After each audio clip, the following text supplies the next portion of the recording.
So it's been a while since someone's made a Valkyrie guide for Honkai Impact 3, and with the biggest patch coming up soon, I thought it's time to make one for all the players who want to know what's meta right now and what's worth investing in. Now, unfortunately, there isn't a one-size-fit-all DPS, and this is due to Abyss Weather where certain elemental or physical Valkyries do better. There's also the Valkyrie types, which counter certain enemies but also make them weak to other enemies. This means that you'll have to invest in multiple DPSs for multiple elements and types, and as a result, supports tend to be more valuable since they're more flexible. For example, Part of Fearless can be used with both Herrscher of Human and the Herrscher of Truth DPS. So while this video mainly covers investment guides for S-rank Valkyries, SP support Valkyries are usually the backbone to every good team, and their Sigmatas tend to be more important than getting the Sigmatas for DPSs, so just keep that in mind. Now, if you only choose one Valk to get, then I'd definitely choose the Herrscher of Truth. She fills so many roles, such as an all-rounder support for fire and lightning teams, as well as an imaginary type ice DPS. However, you really do want to get her Sigmatas and weapon if possible, because those gears are what enables her to fill so many roles. She does have some decent Sigmata alternatives, such as Serkonev for support, and G4 Willows for DPS, but you definitely need her weapon at least. She is a must-pull. Also, something important for us to note is that if you get Herrscher of Truth, you'd also really want to get the next two Herrschers, which is the Finality and Origin Herrschers, because as a trio, they have completely revamped abilities and different damage output, so you really want to get this in a trio with the next two Herrschers as well. Next is the upcoming Herrscher Finality. Obviously, she's also going to be really strong since she's part of the Herrscher trio, and once again, you really need her weapon to function, and the Sigmatas are highly recommended. She's going to probably be the strongest fire DPS in the game, and thanks to her imaginary typing, she might have an advantage over the other fire DPSs for certain bosses thanks to her inflated numbers and her neutral typing to the main three types. Next is the upcoming Herrscher of Origin. She's not a must-pull, and that's because she will be free next patch. However, you still need to pull for her weapons and gears, and her gears will be available at a huge discount since you get 5 focus supply cards back for every 10 spent. So definitely do pull her, and she's also imaginary and will probably be the best lightning DPS in the game. So once again, thanks to her inflated numbers, she may also top other lightning DPSs for certain bosses. Now this is probably the final must pull. Herrscher of Sentience is the all-rounder physical support. You basically need her on every single physical team. She's kind of on the edge of a must-pull though, because she's been out for a long time now, so there's a chance of her being replaced soon. However, at least for the current moment, there is no one that comes even close to her support capability for physical teams. Her alternate weapon is also in the exchange shop, which is the Nebulous Duality. That weapon is extremely good for her, because it gives a lot of SP regen, and it's basically on par with the Keys of Oblivion. Only thing it's lacking is a bit of damage, but otherwise, it's good enough for even Nirvana Abyss. While I still recommend pulling for her, she's such an old Valkyrie that I feel like they might release her for free one day, like they did with Herrscher of Thunder. But if you do pull for her, she's definitely worth it. Herrscher of Human is still one of the best DPSs in the game, and probably still the best ice DPS in the game. She has great coverage and Memorial Arena and Exalted Abyss. Only thing is she has some pretty bad SP issues, so you really do want to have a geared Part of Fearless to help support her SP issues. If you can't get a fully geared Part of Fearless, her strength really does fall off. Herrscher of Thunder is still a great pick to have. She will probably be given for free in a future event, because she was given for free in the past.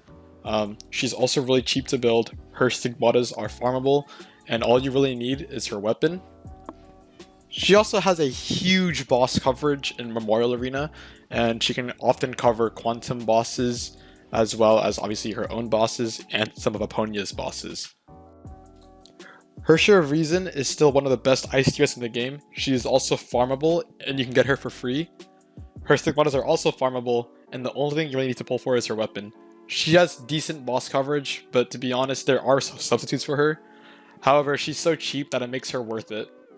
I'm kind of on the edge of putting her on priority though, but I think she's cheap enough where I think it's fine to pull for her.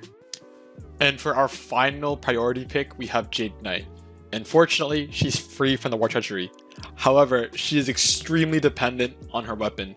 Without her weapon, she's basically unusable because of her high SP costs. You also want to get her Stigmatas if possible because they give huge elemental breach and shield breaking buffs. She has okay alternatives with Turgenev, but honestly, you really want to get her full Stigmata set and weapon if possible.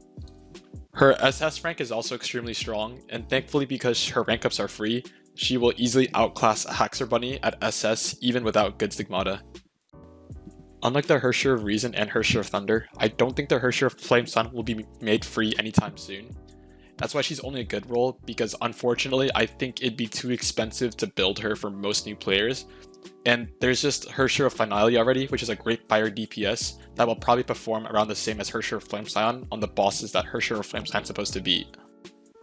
That being said, she still has great coverage in both Abyss and Memorial Arena, and she'll probably see some use for another few months at most, but I think she's going to fall off soon.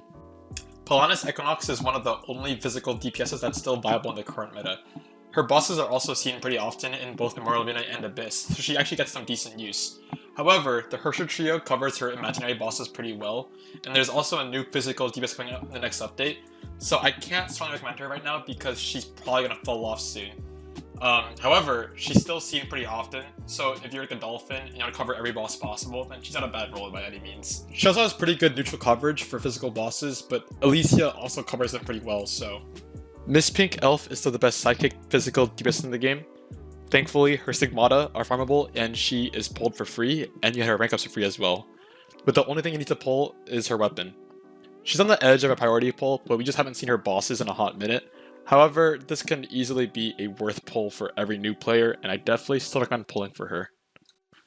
Vilvi is currently the only meta quantum type DPS in the game right now, but unfortunately, her coverage is pretty niche, and the bosses that she does cover has decent alternatives, such as Cosma being covered by also Herrscher of Thunder and Herrscher of Humanity.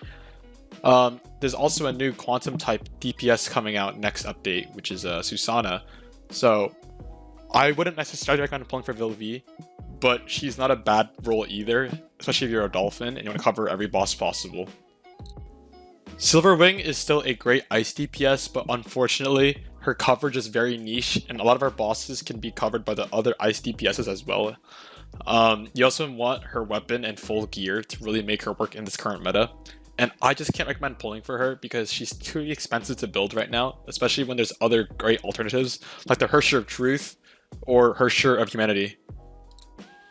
Aponia has the same issue as Silverwing N-EX, where a lot of her bosses can be covered by the current meta Valkyries, especially Herrscher of Thunder and also, ironically, Silverwing N-EX.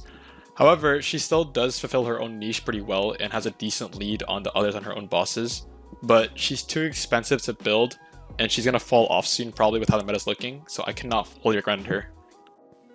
Morbius still fulfills her own niche pretty well with being able to deal with mob-type enemies really well thanks to her link mechanic.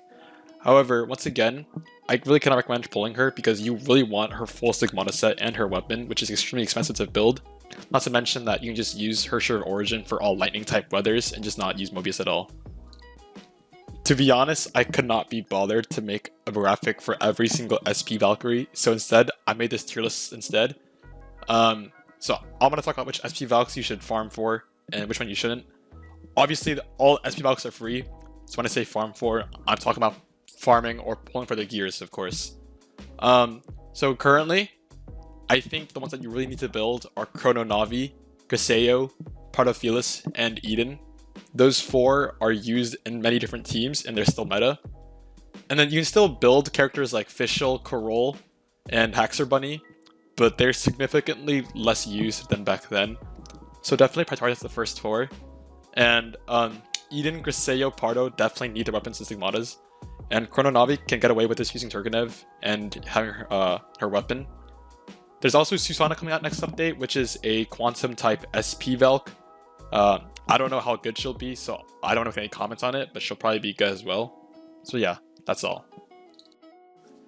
If you made it this far, then thank you so much for watching. It took me a really long time to make this video. I'm thinking about uploading more Honkai Impact content on my channel, because to be honest, I enjoy it a lot more than Genshin or any other game on my channel for that matter. But if you guys want to see some more content like this, then please do leave a comment and like. And yeah, that's it. I'll see you guys next time. Peace.